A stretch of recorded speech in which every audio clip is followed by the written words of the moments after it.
this week in the goings on of MMA. No past card this weekend to talk about. It was weird. I slept a bunch. No.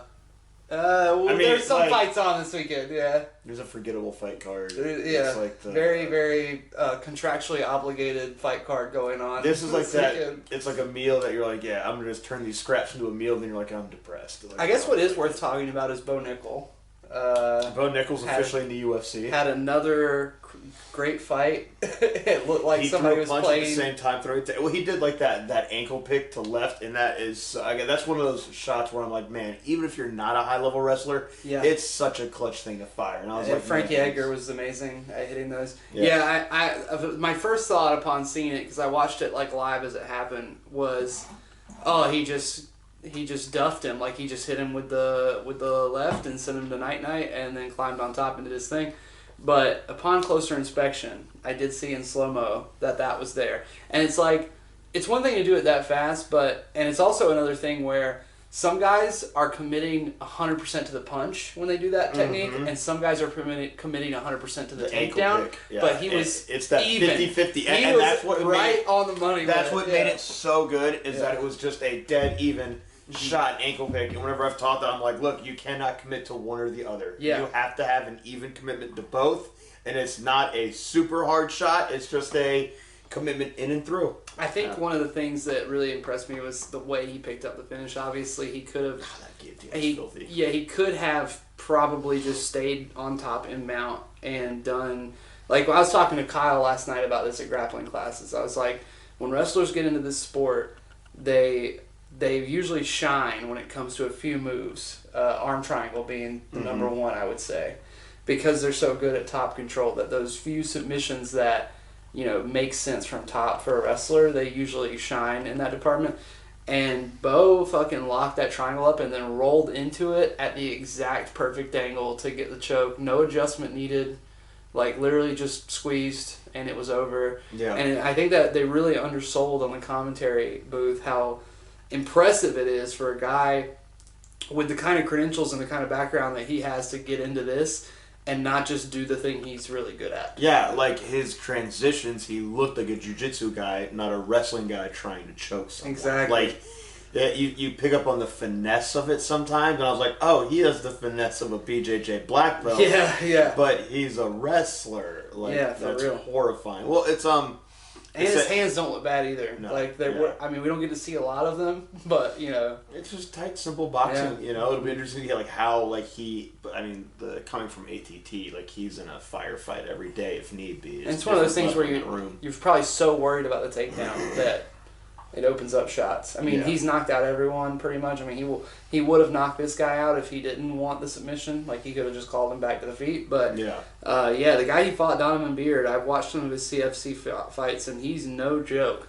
And in my opinion, definitely contender series caliber. Like, if he could have fought a different guy, if they have him back next season, it'd been his night in the UFC. It could have definitely been his night. I mean, he's a legit guy, and Bo made it look way too easy. He made that fight look easier than his first fight that we watched for Icon. Oh my god, that was ridiculous. He knocked out that philosophy professor. Yeah, but it just was slow and kind of awkward, and he was kind of feeling himself out a little bit. Here, as soon as the fucking bell started, he was in the mix. He was looking in his stance natural. Yeah, looked very, very natural. So, as somebody who's been doing this a long time, seen a lot of guys come and go, what do you think of the future for Bo Nickal? He's going to demolish everyone outside the top 15. Yeah. He's going to go to his first decision when he gets into the top 15, and he's going to get starched making his way into the top 10, and then I'll be curious to see where he goes from there. This is one of those sports where people say, you cannot count on being undefeated for your career. It's almost just this impossible kind of thing with MMA where you cannot be perfect on your way. Okay, that's what makes John Jones. John Jones is the only guy to do it. But even I still, agree that John Jones is there's still those questionable decisions against Thiago and against Gustafsson, the football player from Reyes. Thank you for remembering names that I can. But tight decisions, but those are still ones where I'm like, no, I think he did the right things to And then there's Habib. who And then there's Habib. is also perfect, but like you gotta count that his first 15 fights were against guys who had like a combined record with triple-digit losses. Yeah. So I mean, he kind of played the game. John fought the hardest guys. Exactly, and there's a world. difference. Like Khabib, people say that he's the GOAT, but I'm like, man, he didn't have the kind of run that could make. Like he beat the guys at the time that were good, but I feel like that division was kind of tailor cut for how he is. Like at that time, yeah, at that time, and he was also very ahead of the game with it Yeah. in terms of the things he was actually doing. But now everyone's doing the things. And that now he's everybody's doing the Dagestani handcuff. Everybody's Yeah. triangling their legs from mount against the cage Yeah. wall. Like, you know, it's less foreign to see those things, especially in the training room now. So I think that, you know... No, I think Bo Nickal's going to have a great run. How old is he, 28? 30? Yeah, he's 28 or 29. Let's look it up. Yeah. I mean, it's, you know, glad to see him get to the UFC at 3-0, but like I said, you know, he's nowhere near, like, he's still in the UFC's, like, bottom end of the division. I would agree. You know? And the longer he's in this sport, the tougher it's going to get for him. Like, Bo Nickal probably has the best pedigree of wrestling, but we'll see in this sport. Purple belts choke out. Wow, black he's belts. 26. Oh, he's 26. Wow, So okay, so he's going to be in it for a while, but man, here's it's my like... thing. Here's my thing. Is he going to get even better at the things that he's not great at? Because he's a lifelong he is going to athlete. become like a well-rounded striker. Right. He's going to become a well-rounded striker for MMA. And it's just like I hate cornering MMA fights for that X factor where it's like, yeah, great, but like he can run into that jab on that day after maybe like he sneezed wrong in the fucking morning and he has a pinch in his neck. And Or can he just walk like into a goes jab to blast double someone and gets caught in a triangle. I mean, yeah, walks into an uppercut, walks into a knee, just something. Shit Like there's happens. just so much, and the better you get into the sport, the bigger the shit happens moments and factors are. Yeah. Like so, he will Khabib's like last he fight. will have all the Second to last boxes fight. covered. Like in his fights, no matter what, but there's that X factor, and that X factor gets you eventually, man. Yeah, I think John Jones is gonna run into that X factor at heavyweight. I think like, he's tailor made for this moment in time right now in MMA. Mm-hmm. He's exactly what people want to see: an American who can wrestle, and he's been competing at the highest level of whatever he chose to compete in. like since he was the 10 Dana years White old. hype machine is gonna make this guy into USA's dude. Exactly, and he's they're gonna lose. They're gonna slow He's squeeze gonna him. lose to some Russian. Well, it's not gonna be like it's not gonna be Sean. It's not gonna be like Alex Pereira or Sean, where they're like rushing him. They're gonna slow squeeze this dude. You can already see that like they're being very selective on how they. If he starts fighting people in the top 15 in the next 4 years, you could see him run through the top 15 to the top 10, yes, to the top 5, and yeah. then he'll have that hard moment at top 5. Like Yeah. everyone in the UFC, you'll see like everyone in the top 5 can always beat each other. Outside the top 10, like they're all losing to the top 5 guys. Yeah. And there's like that consistent pattern where Bo will run into that one roadblock and then become perfect. I would say I agree with you that Or we see him get knocked out in his first fight in the UFC, we never see him again. We've also seen that happen a lot. 4 years could be a good timeline to expect, but in the division that he's in, 2 years, I could see. So? He's in a division with no wrestlers. Yeah. He's in a division where Sean Strickland is number 6. Oh yeah, the strikers have really taken over the middleweight division. The middleweight division just sucks right now. Fair. There's not a lot of variety. I mean, Brunson is the best wrestler in the division. Yoel's gone, can't make the weight anyway, but gone. Whitaker and Israel are like a step above everyone else, and then we'll see where Alex falls. But like everyone below that, I could see Bo having some kind of as long as the game. I mean, his head coach is Mike Brown also, which is a big deal, and he's probably he's gonna coachable. be mainly at like the Penn State facility, isn't he? Or is he I gonna don't be at think so. ATT in Florida full time? I don't think so. He turned down the Olympics. He's turned down every opportunity to return to wrestling. Yeah. To focus on this, and I feel like, it's going to pay off for him. I mean, he's literally 2 fights into his UFC career, if you count the Contender Series, and he's in the fucking video game. Is he? Wait, what? Oh yeah. Oh, you know about this? Soon as he knocked out the dude, Dana was like, he's in the video game now. And they're like, you can do that? He's like, yeah, him and the 17-year-old kid are in the video game. And they're like, oh, okay, I guess they're just in the video game now. And it's like, within like 2 or 3 months, they'll be added to the fucking UFC 4. That is insane. So, I mean, they're clearly, like, one, it's kind of dystopian and very sickening for me to watch the Contender Series because, like I was saying on the last episode, it's such a, like, positive propaganda machine for the UFC, and it's such a cost-cutting technique by the UFC to be like, oh, this is our show where we're offering these guys a chance at a better life, and it's like, well, really, you just want guys you can sign for 10-10.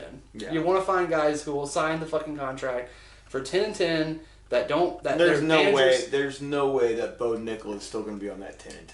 I'm very curious. Like, dude, his first fight in the UFC is going to be 30-30. I don't think he signed a contract last night. Probably I think he signed a contract months ago. He's got the ATT law firm behind him. Right, yeah. I think that nowadays, like, the best your manager can negotiate for you is a fight on the Contender Series. Mm-hmm. And then you get your 10-10 and you fight out your 4 fights, and then you see where you're at, you know. But, like I was saying, that card the other weekend, like 80% of the fights featured a fighter from the Contender Series, and now a Contender Series alumni is in championship talks, not quite there, but getting close to Jamal Hill. Mm-hmm. So, I mean, the show and what it represents, it's becoming bigger than the Ultimate Fighter. Terrence McKinney is also from... that's right, T-Rex, that's right. I mean, everyone's favorite poster boy for the Contender Series has to be Sean O'Malley, which we'll see if he's jumped into that deep end too soon. That's right, yeah. We'll talk about that a little bit more as the fight goes on, or as the fight gets closer, but... very interesting fight between him and Jan. I think, long story short, I think that's the best fight for him in the top 5. It's a win-win. It's literally the best fight. Like, it's the one guy who is definitely going to stand and box with him, which is Sean's thing. Mm-hmm. And it's also the one guy that loves to come forward, which is the thing Sean is best against. And if Sean loses to Peter Yan, then whatever, it's Peter Yan. Exactly. Yeah. Exactly. Yeah. It's a pretty tailor-made matchup for Sean, which kind of goes back to what we were saying months and months and months ago, many episodes ago, when we were talking about the results from the Sean O'Malley Pedro Munoz fight. We were talking about the idea of whether or not Pedro quit, and it was like what we were discussing in that episode was it doesn't really matter if he did or if he didn't in that moment. What matters is how the UFC saw it, because if the UFC sees you as the person who lost in that exchange, if you want to call it that social credit exchange, then you will get Sean being rewarded. And it doesn't get much more rewarding to me than this fight, because obviously there's already a title fight made, and then the number 3 guy is definitely Jan or Sandhagen. Mm-hmm. You could definitely match them up if you wanted to, but instead they made Song and Sandhagen and Jan and inserted O'Malley in there as if he finished Pedro in the second round. Yeah, you're right. They treated it as if he finished him. So whether or not Pedro actually did use the eye poke, which he was legitimately eye poked as a means to get out of the fight, they're acting as if that was a finish for Sean. Yeah. And promotionally, they will probably act the exact same as the fight gets closer and closer. They don't really talk about the Cheeto and Sean. Even in like Cheeto's highlight reels, really don't see Sean O'Malley popping up in the highlight reel of Cheeto. No, but could you imagine Cheeto and Sandhagen? Cheeto wins, Sean beats Jan, and then they fight. That'd be a big fight. Be fucking awesome. Huge fight. Be a bigger fight for Sean than the belt somehow. It would be a bigger fight. Like, that fight would probably take place as like the co-main for the next big bantamweight title fight, and that would overshadow the title fight probably. It would be like the People's Belt. Agreed. They could probably do another silly fucking like Rock walking out with a belt for them kind of thing. Oh yeah. Is there a more Mexican Rock that could come out? Mexican Rock. Who would be the Mexican Rock? Yeah. A couple of years ago, like 6 years ago, I probably would have said like Alberto Del Rio, but he's been so thoroughly disgraced at every possible turn of his life that I definitely don't think he qualifies. I would think the Mexican Rock now is Brandon Moreno. Fair, yeah, you know what, fair, yeah. Or Canelo. I mean, I don't want to use a combat sports star rather than like a mainstream. Who's the guy from Safe by the Mario Lopez walking out with the fucking, the People's Belt. Dana White gobbles up Mario Lopez's sweat. Javier Bardem. Oh, you know what? I did see them both walking out holding the belt, like Dana's just rubbing his hands. Dude, yeah, Mario Lopez versus Tom Hardy is a super fight that's being talked about right now. Dude, I think that, you know what? That's one of those things where I would love to see a grappling match between those guys for charity. That's what they're talking about. I think that would be the coolest thing. That's what they're talking about doing. Yeah, that. Like, I've heard about that. I'm like, that to me is awesome. Who's number one is talking about doing that?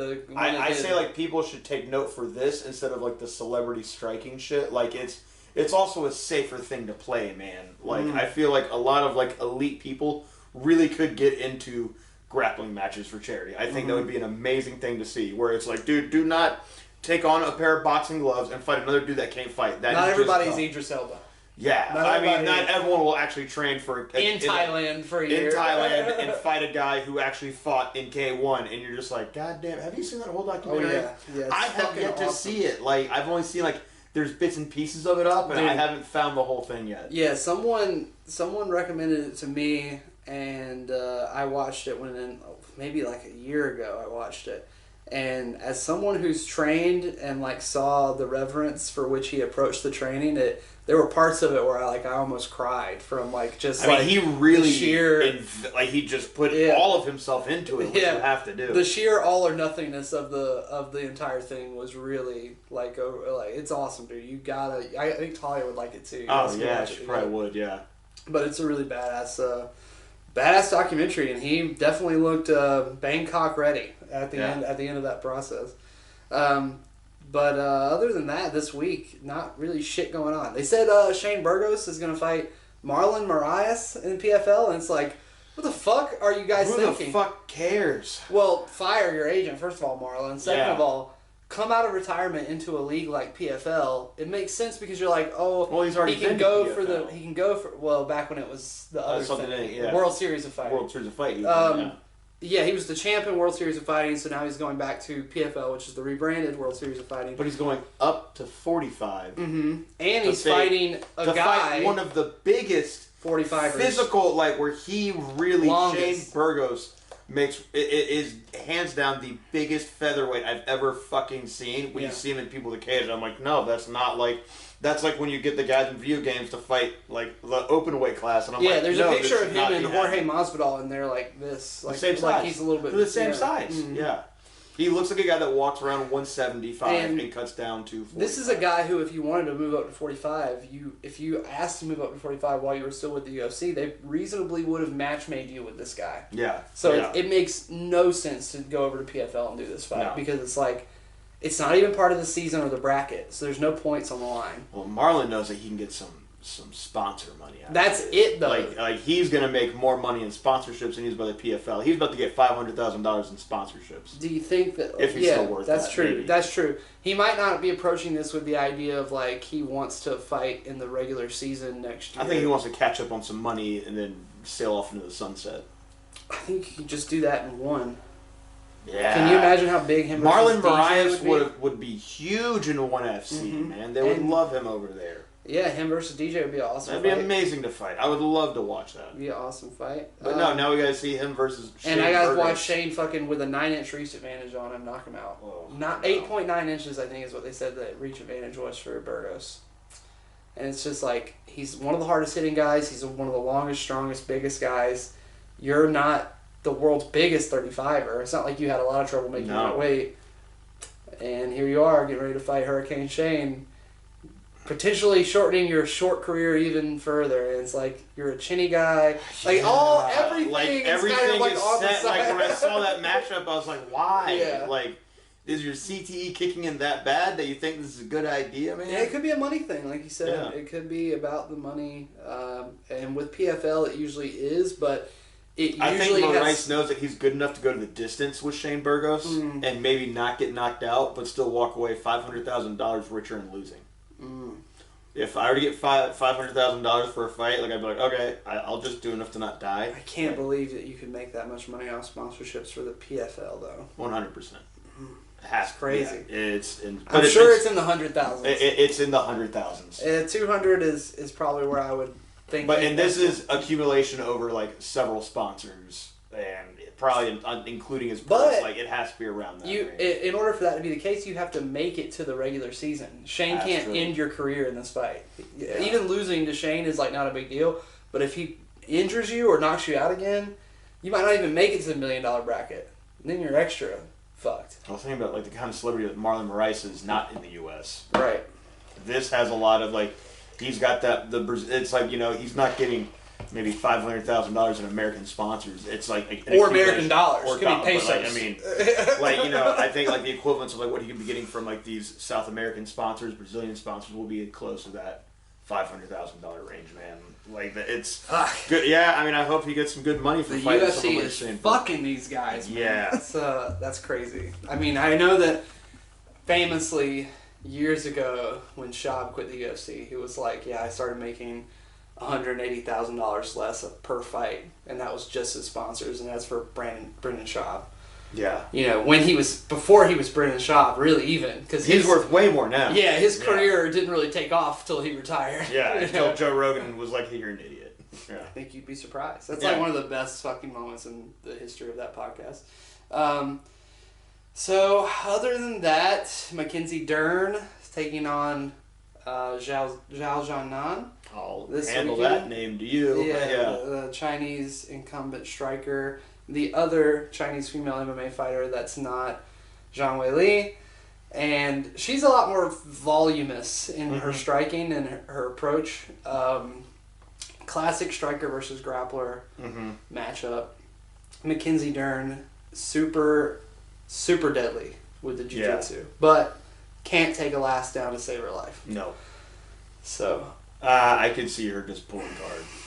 I mean, they'll tie up in the clinch. Why do you think it's so uncommon for people to do that in MMA? Well, I mean, because I think that it's more common in women's MMA than it is men's MMA. In men's MMA, it's like, fuck that, I'm pulling a grizzly bear on top of me. With women's MMA, it's like, okay, like, this chick's on top of me, it's still kind of dangerous, but not too dangerous. Right. Like, you know, women, I think, have an easier time, especially someone like Mackenzie Dern. She has an easier time working into behind frames like a Muay Thai clinch or along the cage. And she can, you've seen her, like, attack the legs, pull a chick on top, and she's in that deep half, and then she sits her ass out, and she's back up from the body lock to pull them back out to get back on top. Like, it's safer for her to do that in this division. Very technical jiu-jitsu and very, like, traditionally sound. Like, but this is also a fighter that's a volume fighter. She's not a thudding fighter. It's very dangerous when you do that to someone who has that gift of God, like cinder block in their hand, and that's not what this chick has to offer. No.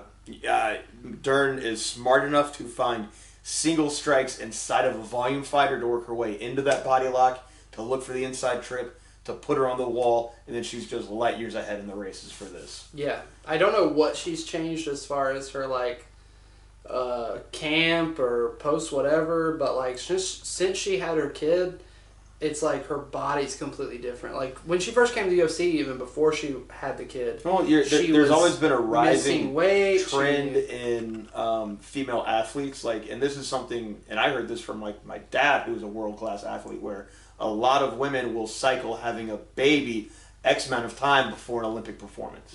Because their body is ready for fucking war. Like, the amount of hormones and the changes that your body goes through. Look, like, what a woman can go through to give birth, like, I am like, that is your body, your choice. I respect it. That's amazing what you can do. If you just sit back and give birth to a baby, then your body kind of takes some damage. If you're an incredible athlete, then you have a baby, your body becomes double the athletic output. She's put on so much more muscle mass from having having all those hormones pumped through her. Like, those hormones stay in your system naturally for a couple years after. So she's really reaped that benefit of putting on more muscle mass to really pull out that water. She was always kind of like a fat-based athlete. Now she's a muscle-based athlete. Yeah. And it's made her into an absolute fucking unit. Yeah. Yeah. And I can imagine it ain't hurting with the jiu-jitsu. No. Look at Sarah McMahon. Like, she came off having her second kid, and her abs are popping. The delts. Like, dude. Her shoulders are the best. She's always best shoulders in MMA. I've stood next to her, and I'm like, I'm not a man. God. Like, I'm a little boy. But, dude, after her second kid, man, she is just yoked. And that's that thing of, like, you know, female athletes that have that genetic X factor of being that athletic. And that baby, like, that baby kind of gives them some time. I think it gave her that X factor physically that she was missing. Yeah. And, you know, having a kid can refocus you mentally as well. Oh, yeah. I mean, you see with men, too, like, sometimes... Oh, yeah, that's... Men can reap that benefit. Oh, yeah. Getting their shit together. Yeah, exactly, yeah. But no, with Dern, it was like that. She needed that maternal instinct like, because she's always been competitive. Like, with jiu-jitsu, she's like, okay, I just go out there and wrestle these chicks. Like, a fight is different. Yeah. And now I think it's given her that inner fucking lion savageness. And it's made her even more, you see, it's made her more comfortable with striking. She's just like, fuck, I'm going to go into this firefight. Still gets hit a lot. Yeah. But she knows to stay consistently moving and have strikes to interrupt that volume. So even though she's getting hit, like she's with Jason Perillo, who is a phenomenal boxing coach. And he goes on that principle of like, look, if you're interrupting during the middle of those shots, like you are going to get hit. It is a fight. But you are not getting hit with 100% of what they're throwing. You're getting hit by like the 20%, the 15% shot, the 30% shot. They're putting 70, 80% of effort into it, but you're wading into that storm, interrupting, and so what you might be getting touched with is like a 20%, okay, cool, and then you're into that body lock, in behind frames, swimming. Yeah, she does good work off the body lock, too. You know, she used to have very panicky, like, drop shots, and then, like, you'd see her get sprawled hard on purpose. And then she would just go to her back. But now she's really entering to that body lock. And it's from just that, not confidence in being a good striker, but confidence being a counter striker to clinch fighting. Yeah.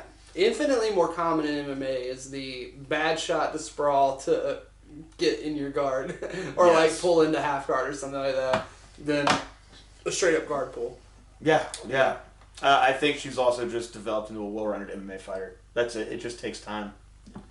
Yeah, because I mean, like in a jiu-jitsu competition, oftentimes you don't want to like jump pull guard for fear of like injuring someone when there's like not anything but like a $2 U.S. grappling medal on the line. Yeah. But an MMA fight, fuck it, like run at them and jump and jump and like. And if you drop and you bring your weight down to their knee, it pops out even better for you, man. Exactly. Fuck 'em. They're gonna call that a TKO by Yeah. injury. You know, doctor stoppage. Or was it Conor McGregor? Yeah. But yeah, I think that guard pull knee bar, especially if you can like from the clinch get a strong overhook or something like that, like more jiu-jitsu specialists should be. Yeah, and she's fighting a volume fighter. She doesn't have much to worry about now. If because so many people who have strong jiu-jitsu, like her and Charles Oliveira, don't have amazing takedowns. They have to like create the jiu-jitsu naturally from scrambles or from. In Charles Oliveira's case, almost knocking people out. Like, not almost knocking people out. Or getting almost knocked the fuck out. And then having someone, like, where he wakes up and he's like, oh shit, there they are. Yeah, and then he has better head movement on the ground than on the feet. Like, Charles Oliveira, like, and Mackenzie Dern's that same way, where it's like their head stays right here on the feet. And if they get hit, then they create that center line back down to the ground, and then you see them moving their head with their hips offline. Because they're spinal and they barely get creatures. Yeah. You know, they are like constantly like, oh, my center line is in line with theirs. Like, it makes sense when they're on the ground, but they can't have the same on the feet. They're like, this is horrible. I'm not sure what to do with my hands or my head. Yeah. So Charles is like, please hit me, thank you. Yeah. Other than that only fight going on down this card, I know Sadiq Youssef's fighting on this card. Sadiq Youssef is going to murder somebody. Yeah, that was the replacement guy they found for him after the last fight fell out. He was supposed to have that fight last weekend. Who was he supposed to fight? Against Giga Chikadot. And when I saw that matchup, I was like, fuck yes. And now I'm like, oh, bummer. Yeah, the guy they have him fighting doesn't even have a picture on UFC. Yeah, that guy's going to die. So probably Randy Brown versus the world's Francisco oldest Trinaldo. man. 44! And still doing the fucking thing and getting better. He's in his second weight class in the UFC. He's done 45, 55, now 70. Yeah. Yeah. Randy Brown, not bad. I like Randy Brown. Yeah. I like him a lot. Francisco, you just can't count the guy out, which makes it really fucking funny. He's like the ultimate like gatekeeper. Mike Davis versus Vishalov Borshachev, or the kickboxer out of Team Alpha Male out of Urias. Yeah. That's a fun matchup. Borshachev should just have too much for Mike Davis in that one. And then I saw Ilir Latifi versus on the prelims. Olenek. 60-16-1 for Olenek. 60 wins in MMA. I think he's the oldest. 40 versus 45. So this is going to be a slow fight. And you said Trinaldo's 46? 44. Damn. So Alexi is older than Trinaldo. Damn, this is a senior, a most senior card here. Jessica Pene's on it. She's 39. Whoa, jerking the curtain down there on the second fight. That's a fall from grace for Pene. Yeah. She used to be a big name. I can't believe Krzysztof Jotko's only 33. Undercard. Jotko's only 33? Krzysztof Jotko's only 30. I feel like I've been watching him fight forever. Fuck, yeah. I've probably been watching him fight since, like, he was 18, I guess. Randy Costa is fighting... Who's always fun to watch. Yeah.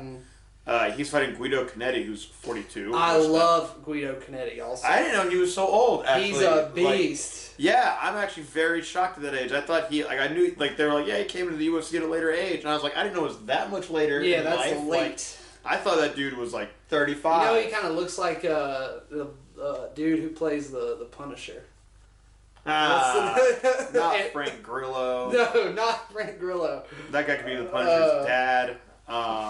He's in everything. Josh Bernthal. John Barenthal. John Barenthal.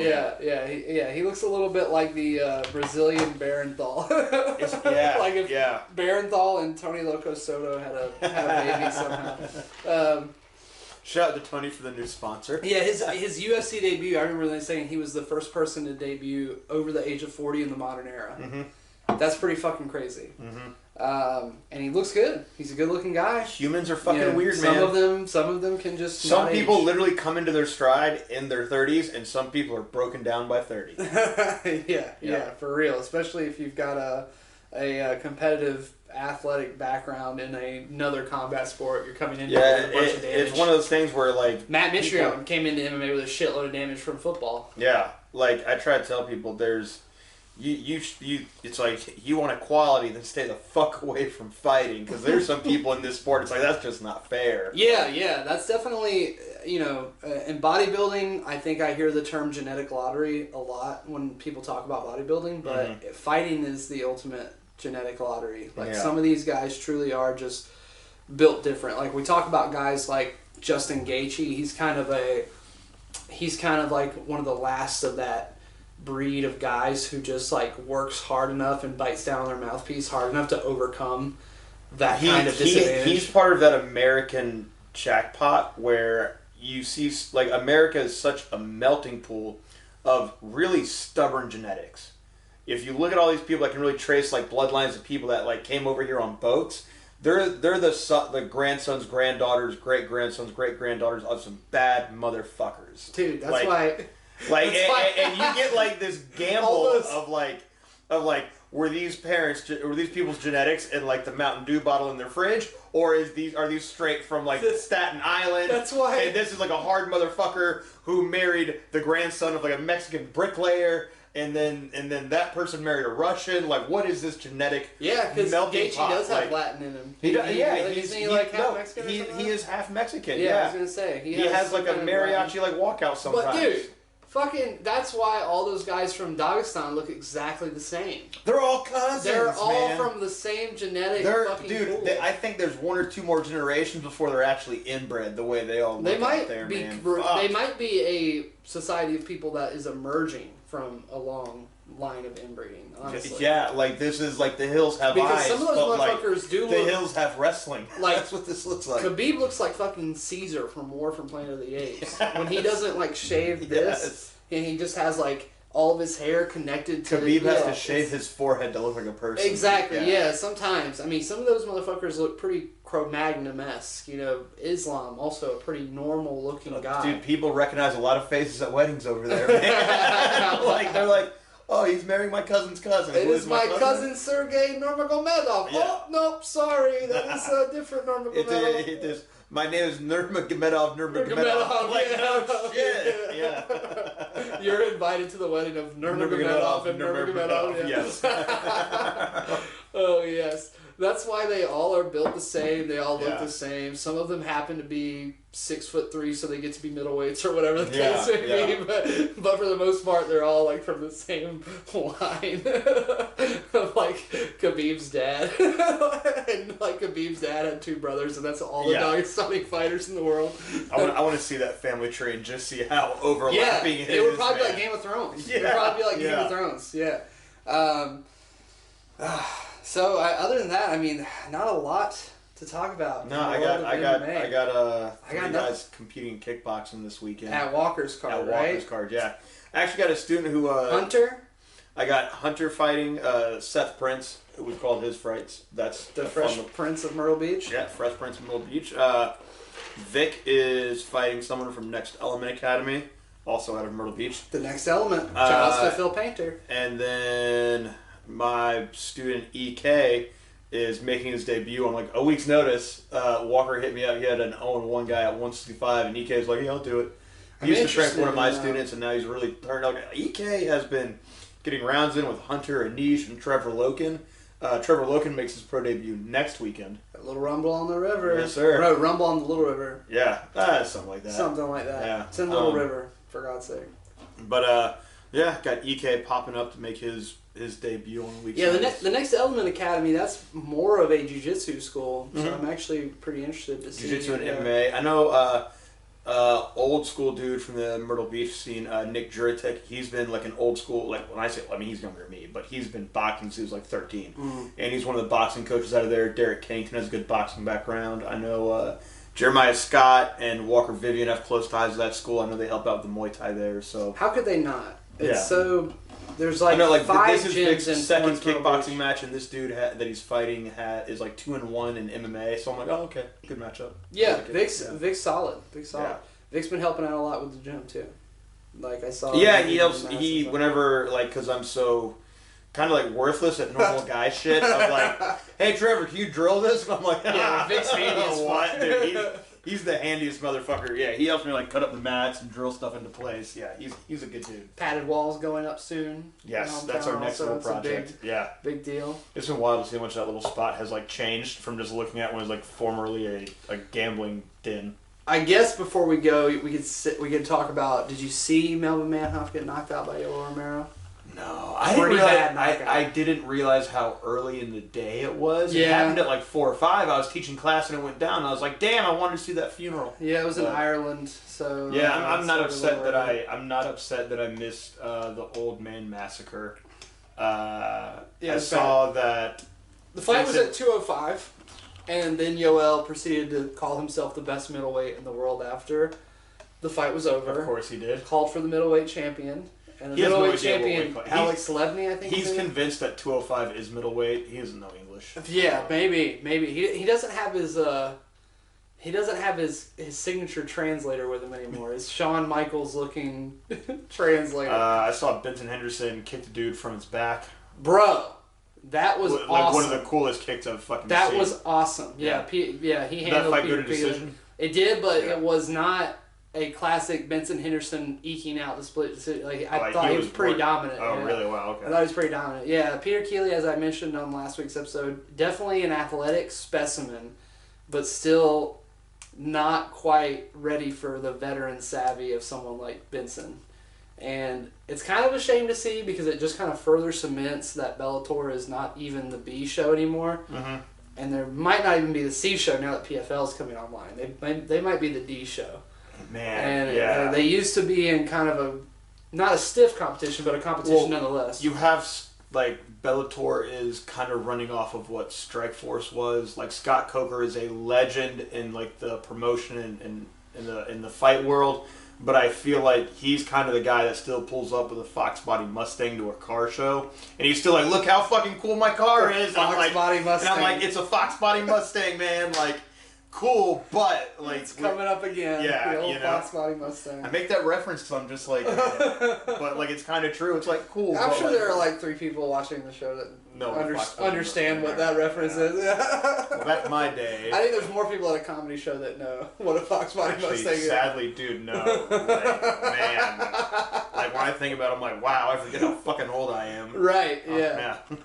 Yeah, I made a Knight Rider reference to someone the other day, and they're like, "What's Knight Rider?" And I'm like, "Oh no." I fucking love Knight Rider. They imagine like a knight jousting on a tricycle or some shit. Yeah.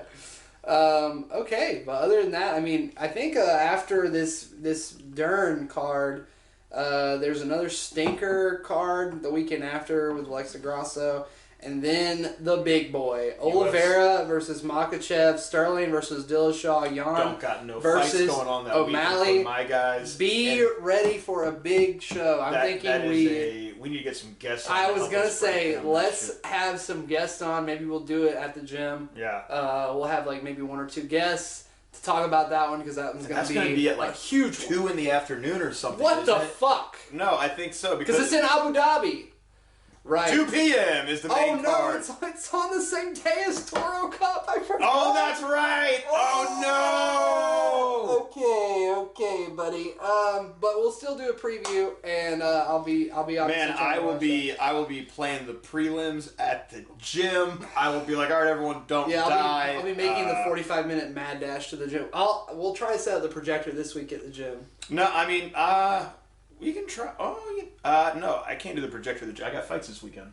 No, I just mean test it out. Oh, just test it out. One night after class. Yeah. See how it works, and then we can start hosting 10-8 Fightcast. What are the other? Nights. What are the?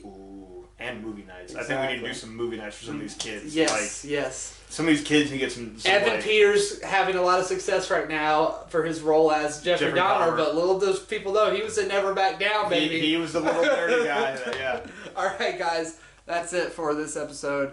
Short one today, but not a lot to talk about in the world of MMA. Fear not. We'll be back next week. Even though there's not a lot of MMA next week either, I'm sure we'll find something else to talk about. This week had it all. Bo Nickal, Dagestani genetics, Fox Body Mustangs. A little bit of incest. A little bit of everything. Yeah. Game of Thrones. I mean, fuck. All right, guys. Until next time, enjoy yourselves. What else do you want? And the fights.